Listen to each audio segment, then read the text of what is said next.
I'm Julie Bulitt. I've been a family therapist for over 30 years. I'm David Bulitt. I've been a divorce and family lawyer for more than 35 years. Together, we have been married for more than 37 years. In our professional practices, the two of us have been witnesses to individuals and families struggling with life's most difficult challenges. In this podcast, we will talk about the conversations we have had, The conversations we should have had, and those that every relationship needs to have in order to find success, happiness, and fulfillment. This is Conversations for Couples, The podcast.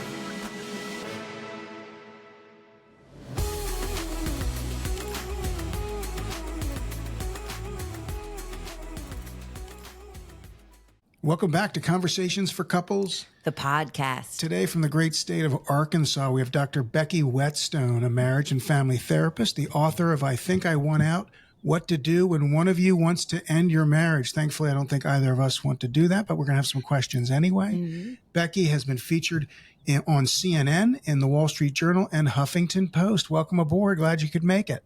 So glad to be here. Thank you for having me to talk about my favorite subject. Yeah, we're looking forward to it. I want to start, and I as I think I mentioned to you previously, I've read a portion of your book. We have it, and I've read some of it, but not all of it.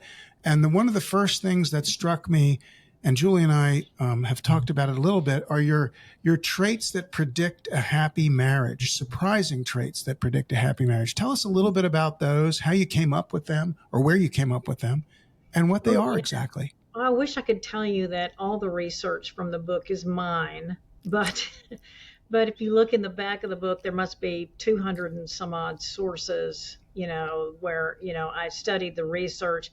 And marriage and family therapy, my field, has a ton of high quality research about what predicts a long-term happy marriage and what predicts divorce. And of course, we have to study that when we're in school.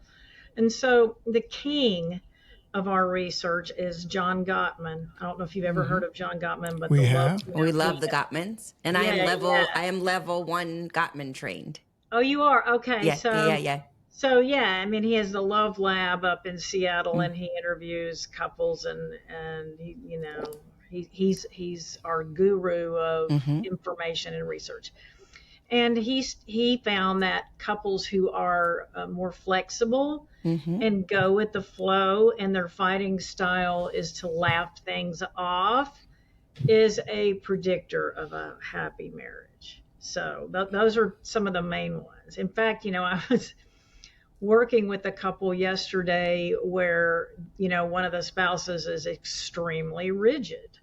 And I was telling them about this Gottman research. It just doesn't work. And part of the deal is, think about that, even in families, like the more rigid a family is, the more traumatized the children will be.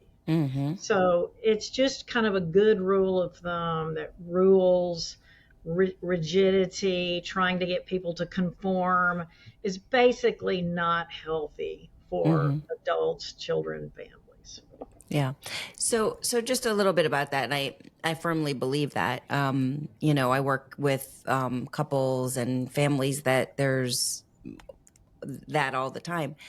But there are some conditions, there's some people, especially people that are on the autism spectrum that, tend to be very rigid, or maybe have some OCD, or really need to know the rules of the land, so to speak. So how, knowing that and knowing what we would like, which is some flexibility, how do you work with couples that present with one or both of them being rigid? Well, I think the first step I'm a trauma-informed therapist trained by Pia Melody and Terry Real. And love Terry. Love his book. Yeah, and love Terry his Real work. is like the trauma guy for couples. And Pia Melody's just the trauma queen. Yeah. And she's the one that came up with all these concepts. And Terry was mentored by her, and he took her concepts and developed a couples model from it called relational life therapy. And so, Pia's stance is the first step in trauma treatment is education. And so there's some basics of her model that I teach to couples like we're in school, and I have a whiteboard and I explain things to them. And so in those conversations, it's going to be obvious that any sort of control, grandiosity, a better than stance. Like I just talked to a guy this morning who's basically parenting his wife. Mm, I was mm, saying, like, how's that working for you? yeah. It's not. And they're both throwing around the D word, Mm-hmm. So educational, that way I don't have to say, hey, you're a controlling a-hole. They'll figure it out themselves in those conversations where we're teaching, what moderation is in the control spectrum. Mm-hmm. And then we will, if I find out they're, rigid and stuff like that, then I'm going to be talking about, in Terry Reals saying it's usually someone's trying to control somebody else, so they're being grandiose according to Terry Reals' model.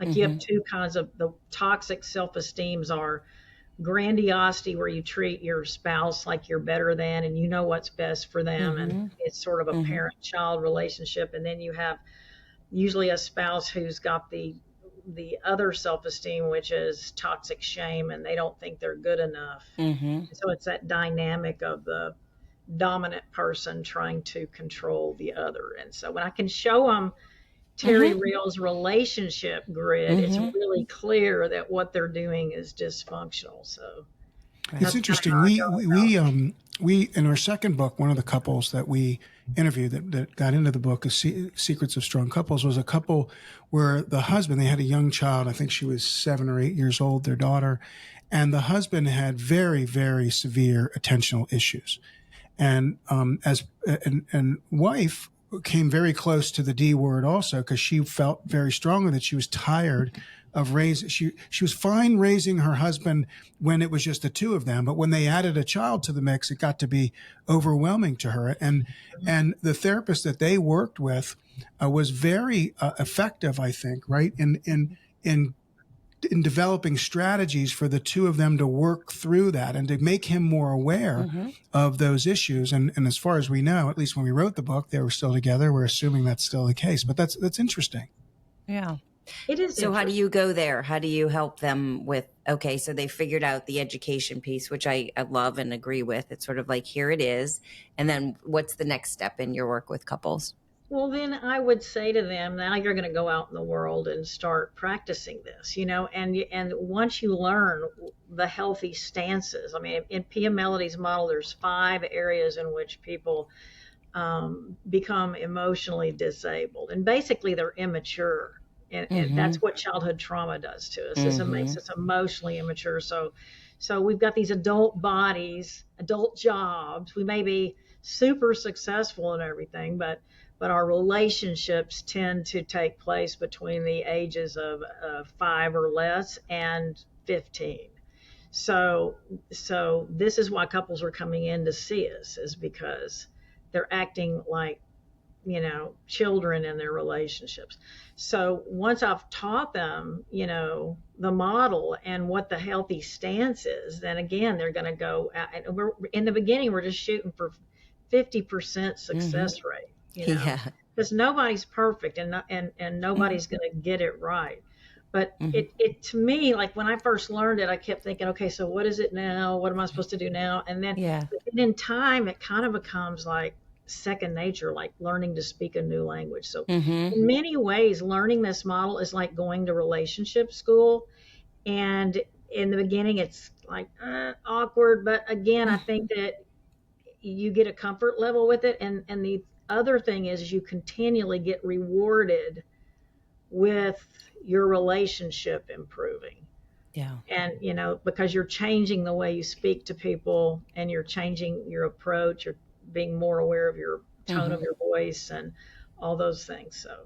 pretty much I send them out into the world to start trying it out, and then they come back in and tell me, the obstacles that they're facing, and we keep tweaking and tweaking and tweaking. Mm-hmm. Mm-hmm. Yeah, one of the biggest issues, and this is coming from personal relationship. David and I, we've been married 39 years, That's and unbelievable. Unbelievable, right? And it's good. And I'm trained as a family therapist, so I'm supposed to know exactly what to do, and that of course goes out the window when it's my own relationship.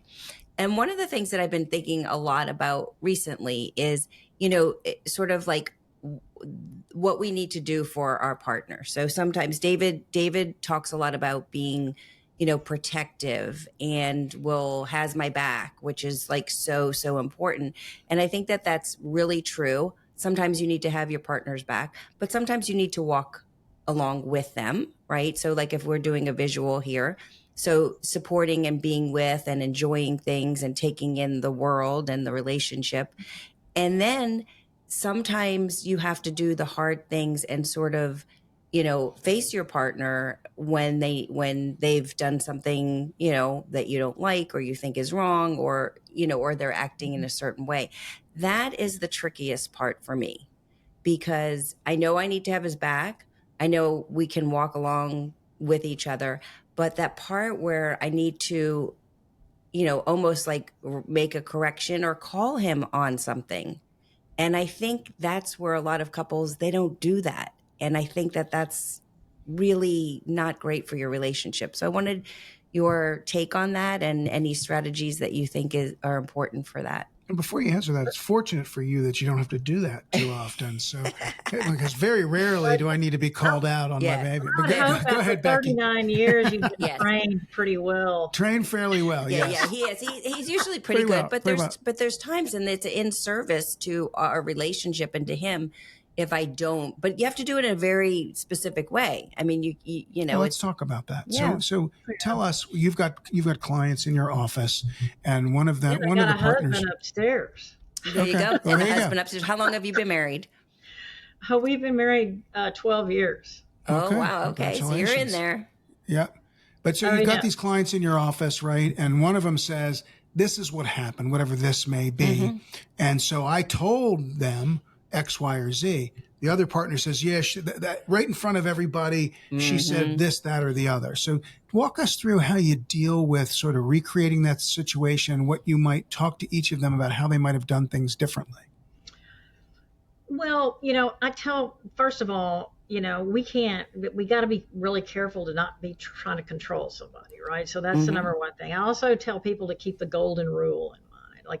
Like if I'm going to correct or talk to my husband about something that's not working for me, I'm going to be very strategic about it. I mean, you don't just walk in the room like a barnstormer with the guns blazing, because the person will get very defensive and blow back. So we need to create an environment where they feel very safe. They don't feel, because what couples do is we're all traumatized. We've all got our issues, and you can be sure that that's what's going on when someone so-called overreacts. Like say I say something to my husband and he flies out of the chair. That simply means that I have hit one of his trauma wounds right there. And that's why, he's having that kind of reaction. And he can do trauma work over that so that the next time it's not so emotionally painful for him to hear from me. But I can help him avoid that and what I typically do, and this is, I like really softly walk into the room and I make sure the timing is good. Like he's not watching the last hole of the Masters tournament. Yeah. I'm going to avoid that. So he's sitting there, chill, and maybe he's loving up on our cat because his nervous system gets like really calm when he's loving up on the cat. And so I come up and sidle up next to him on the couch, and I'm really kind of adopting a flirting kind of tone and body language, and I might rub his neck a little bit, and I'll go, honey, is this a good time to talk? And he'll go, yeah, what have I done now?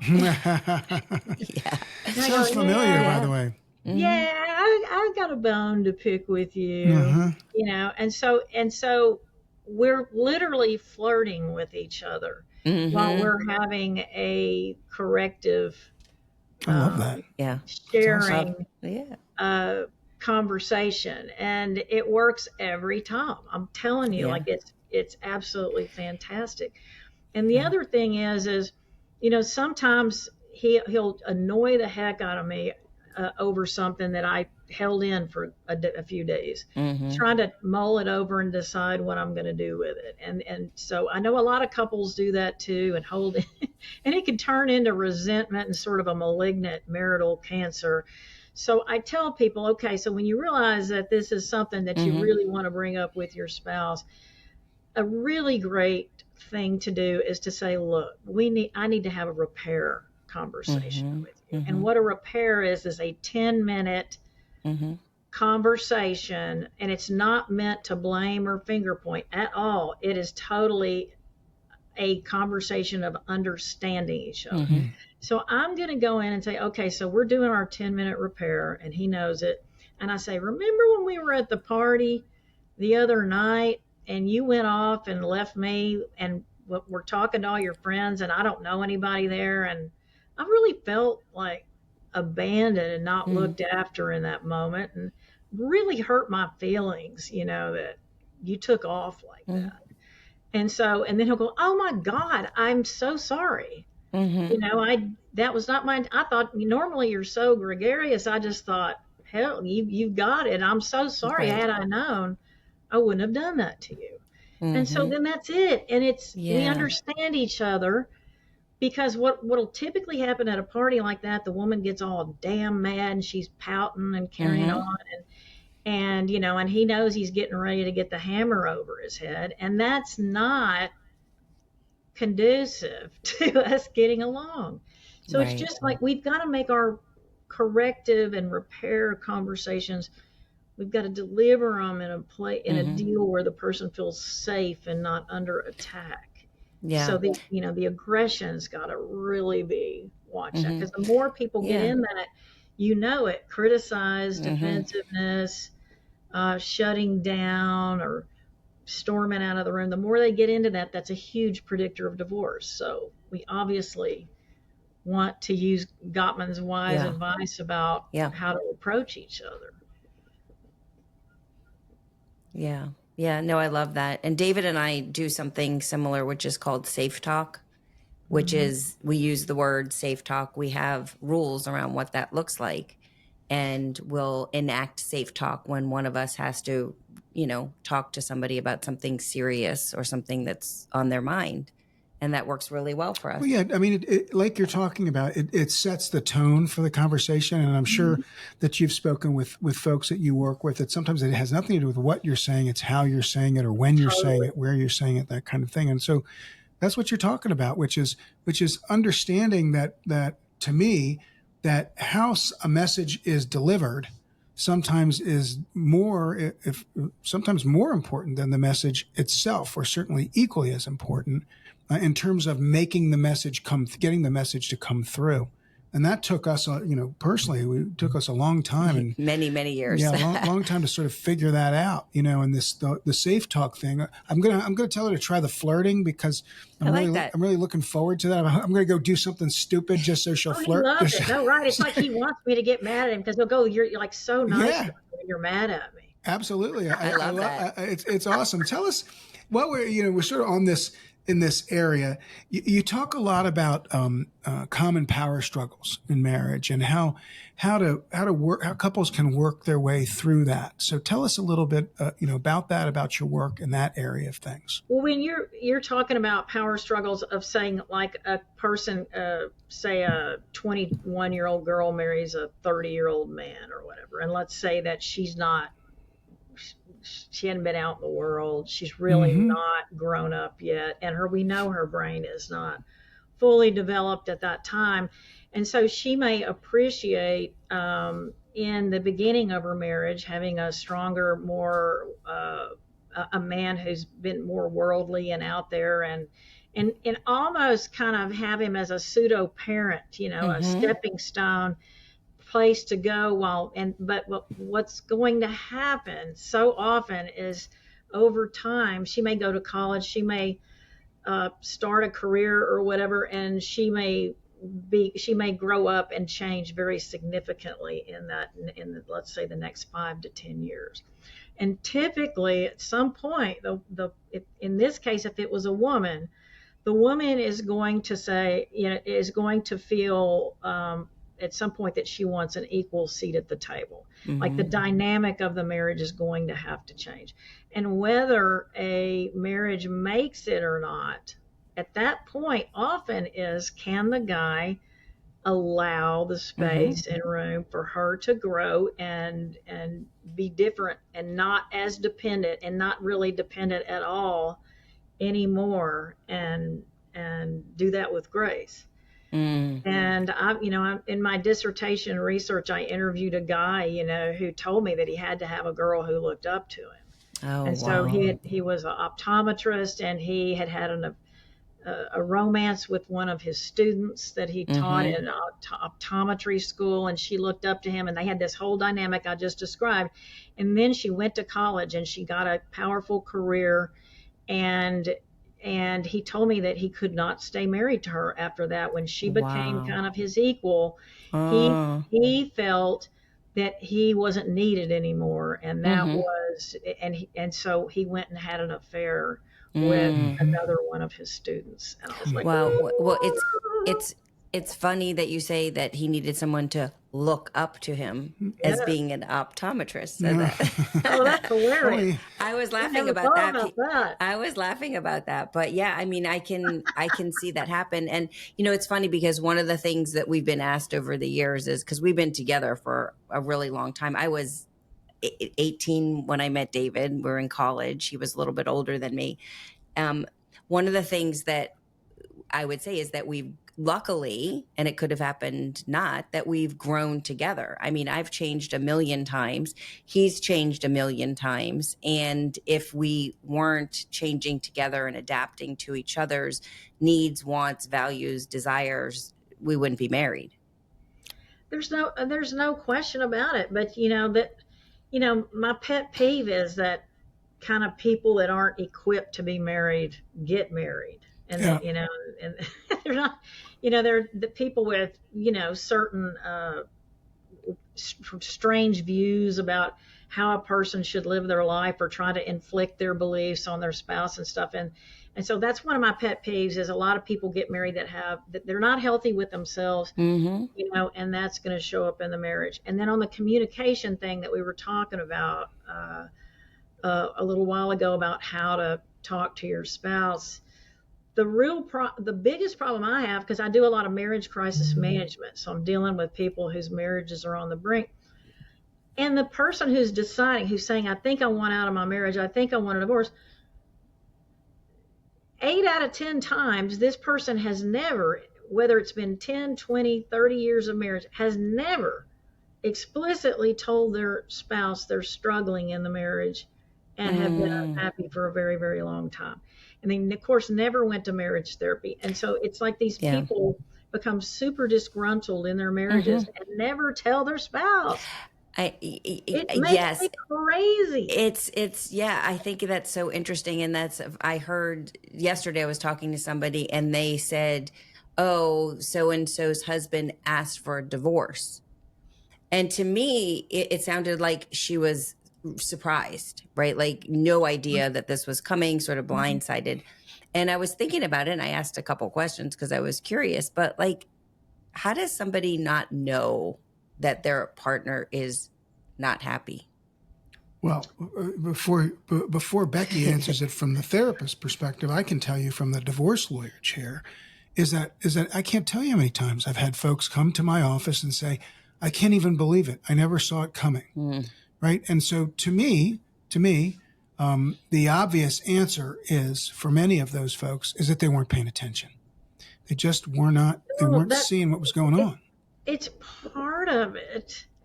But, a lot of people are presenting a false mask in their marriage. They've got this persona or something, and and they just never share what's really going on with their spouse. And it's a huge problem. Like, I just saw a couple yesterday married over 30 years that are on the brink of divorce, and I did. I guess I outed the husband as having never spoken about this to his wife and all this stuff. And just by asking him some simple questions, did you tell her you were struggling? Did you? Right. I'm just like, what? And Yeah. then now it's like a boil. It Yeah, it the gets worse. infection just grows and Gross. grows and grows until like this. It's about to burst. Yeah. And the woman is flabbergasted. Now, Mm-hmm. the thing is, she might have said, I knew we didn't have the perfect relationship. Mm-hmm. I knew that we could use some improvement, but I didn't know he was, you know, At a door, a foot out the so door. angry that he was thinking of divorcing me. Mm-hmm. So, and I talked to another couple a few weeks ago where the guy told me he had emoted it, pouted on the couch, refused to go to the family picnic. And I said, so you expected her to deduce that you were unhappy? And he goes, yes. At least he was honest. Yeah. So one of the things I'm saying is, people, you've got to explicitly, clearly, as soon as you realize your unhappiness in your marriage is serious, that's when you go tell your partner and go to a marriage therapist right then and Right. And do you find that for a lot of those people that are either masking or not telling people that they're just conflict avoidant and just don't want to like have a fight or get really vulnerable? This guy yesterday told me he hadn't done it because he doesn't like to hurt people. Mm-hmm. Yes. So, he's a good guy, like. Yes. And I'm like, well, you know what? We're adults. We're big Yeah. boys and girls, and we cannot. But a huge codependent trait is you don't ever want to be uncomfortable. That's why they're non-confrontational. And I'm like, you can't have a high quality life without being uncomfortable. Like, so part of adulting is being uncomfortable and going and having the difficult conversations for the higher end game, which is to improve your relationship. Yeah. 100%. There's a lot of cowardice in marriage, a lot, and it just Yes. Absolutely. That's a great point. Great point. I mean, we've seen folks, where one partner will say, "Oh, whatever he wants, it's fine, whatever he wants," until all of a sudden the whatever he wants has just blown their brains out, and then all of a sudden there's this big knockdown, drag out. We had a discussion with a woman in a completely different environment, frankly, was talking about etiquette, and she made a point that I thought at the time, and I still do, makes a lot of sense across the board, which is, be specific about what you want. Be clear about what you want. If somebody's in that particular instance, when your partner says, "Where do you want to go to dinner?" Don't just say, "Oh, whatever you want." If there's something that you want, you should say it. Now that's a simplistic example, but that's sort of what you're talking about, which is to be particular about what you're thinking and what you're feeling. Certainly, but a lot of people their compass is, what does she want me to say? Instead of me speaking what my truth is, like, what does my spouse want me to say? Right. And look, I'm sorry, y'all, but that's just, it's childish. Yeah. And so again, I think a lot of the kind of marriage therapy I'm doing is growing up, getting people emotionally and start adulting in their relationship. Yeah. I love your perspective, and I see the value in your work. I mean, I think it's really important. I think any couple that comes to you is very lucky to have, to work with you based on just this few minutes that we've spent with you. What's your percentage of success, if you will? Like, so you have like the hardest cases coming. I mean, you have people that are coming to you that this is their last ditch effort, right? What do they call that in football? It's a Hail Mary. Hail Mary. So you're like, you're like that. And I'm not good with football, but I knew there was something. It's like the last thing to try. So what do you, like if you were to calculate, and I'm not going to hold you to it, but like, how do you do?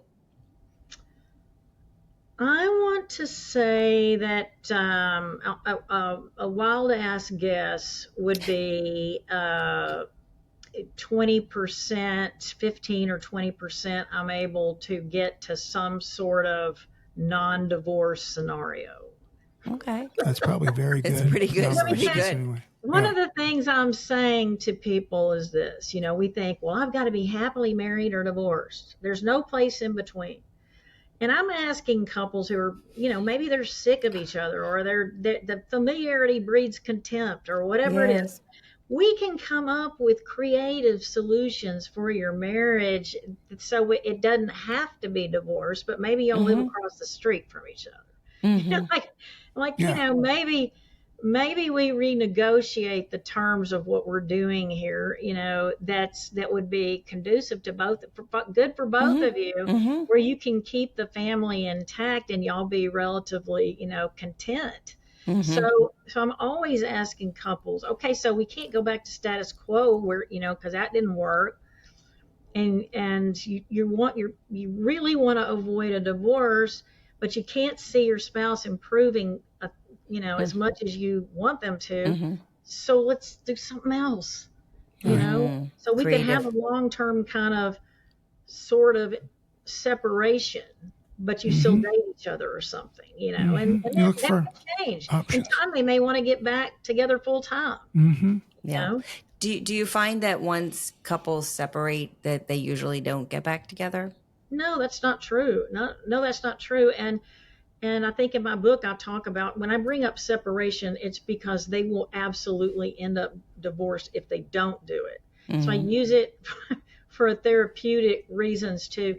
I tell people, look, divorce is a concept, and you haven't ever done it before, right? Most of my clients have never divorced before, although some of them have, but most have not. And so you don't know what being divorced from her or him is going to be like. So let's go try it before we do it. Right. Yeah. So I have them go, separate and not have any contact during that period of time. And if they get a flat tire, they got to call AAA like single people do, and do stuff like that to just to make sure that you know what you're doing, because once you do the divorce thing, it's irrevocable. Right. I mean, there may be 5% of couples do eventually get back after a divorce, or some really low number. Yeah. But for most people, it's irrevocable, and you can't get it back if you have regrets. So I'm trying to. It's almost like living together, but in reverse, right? We're going to live together, see if we want to be together under the same roof. But this is this sort of separating to see if we like it apart, or whether we want to try to work on finding that path back together. Yeah. Typically, the decider is so sick of their spouse at this point. That's why we're doing it. It's like just that person in the room is making them crazy. And so they may move out and go, this is the greatest thing. I love it. I love it. I love it. But you just give them a little time. And it may not be that good. Like what goes up must come down. Yeah. They will come out of their high of freedom and go, wait a minute, what the hell am I doing? And that's what I'm hoping for. Yeah. And also when you do that, then the person individually can look at themselves and realize like, oh, wow, I have some stuff that, like maybe I'm just depressed, or maybe I have anxiety. I'm working with an individual right now who has severe anxiety, and he was trying to go off of his medication. And I saw a pattern before that he really started overthinking his relationship as his anxiety increased. And so I worked with him, and I said, listen, there may be things about this relationship that are worth digging into and looking and maybe ending this relationship. I said, but you can't do it right now. You need to get back on your medication, because this is overthinking, like an OCD overthinking it. And, I think that's really important, is that the individual mental health of somebody certainly affects the relationship, and they have a better chance of realizing that if they're by themselves for a little bit. Absolutely. I know. Absolutely. Because the thing is people have divorce fantasies, like it'll be so wonderful to date some new people and have lots of sex, and have people that are super nice to me and all that stuff. And so they have these, and the kids will be fine. Everybody will be fine. We'll all be better off for this. And then they get out there and it's just absolutely a nightmare. That dating is horrible. Their kids are miserable.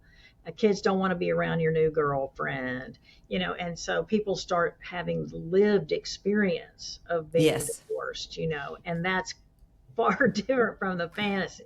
Oh, So yeah. I also try to, get people to see reality Yeah. and as they process whether they want to stay or they want to go.